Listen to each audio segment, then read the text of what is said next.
The Council is the UN's human rights watchdog. It looks at countries' laws and practices and decides whether governments respect such basic rights as the freedom of their citizens to peacefully express their opinions, or to practice their religion, or to have a fair trial before they are punished for breaking a law. At the end of the day, none of the UN institutions have any real power, except unless there's unanimity, as with UN peacekeeping. So the organization, a report of the UN Human Rights Council represents a global consensus on human rights. And, you can ignore that.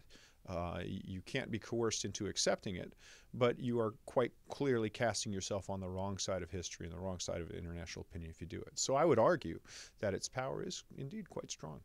On the Council, Saudi Arabia will come in for criticism from human rights organizations and some governments for what they say is unequal treatment of women in the kingdom.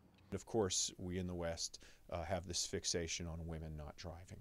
So, and that comes along with a number of other things. So there are issues there which, there's significant room for improvement. And I would think that as the country evolves and as, the Saudis broaden political participation, which they have done in recent years, that you'll see more and more improvements, and there'll be a harmonization of the two views. The argument that Saudi Arabia makes about women, the role of women, for example, is that they have them with different rights, but not necessarily inferior rights. But again, that is a position that's firmly out of the mainstream with the spirit and the code of most international organizations such as the UN. Saudi Arabia will point to other steps it is taking to increase women's role in society.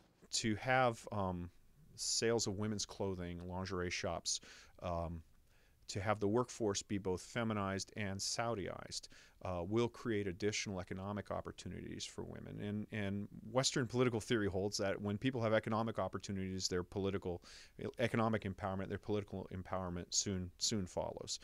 So I read just the other day that I think there were 500 shops in the kingdom that were cited for not complying with feminization and Saudiization.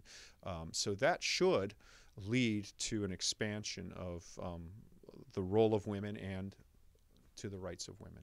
And I believe on the Shura Council as well, women are participating. Yes.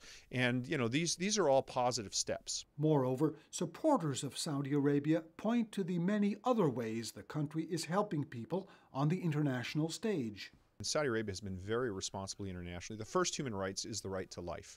And if you look at Saudi humanitarian operations overseas, disaster relief and even support of various political initiatives, Saudi Arabia has been a leader in that. They've put money into places that is very hard to get money to, and they've helped alleviate quite a significant bit of human suffering. Can you give a couple of examples? Well, if you look at any international disaster. I haven't looked at the figures today for the Philippines, but I know that Philippines relief, as of this morning, the government of China pledged $100,000. $100,000. I think the United States contribution is $25 million, plus a significant amount of airlift and forces that are not being credited to that. Saudi Arabia's contribution, I'm sure, will be in multiple millions by the end of that. And I can say that without having checked the things because I know Saudi Arabia's track record.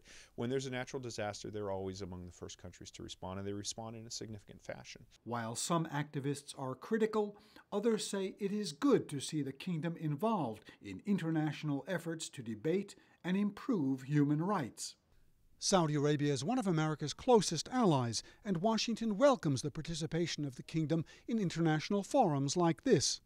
Saudi Arabia will use its seat to explain and defend its policies and practices and to help monitor human rights around the world. For Bridges, this is Burton Bolag in Washington.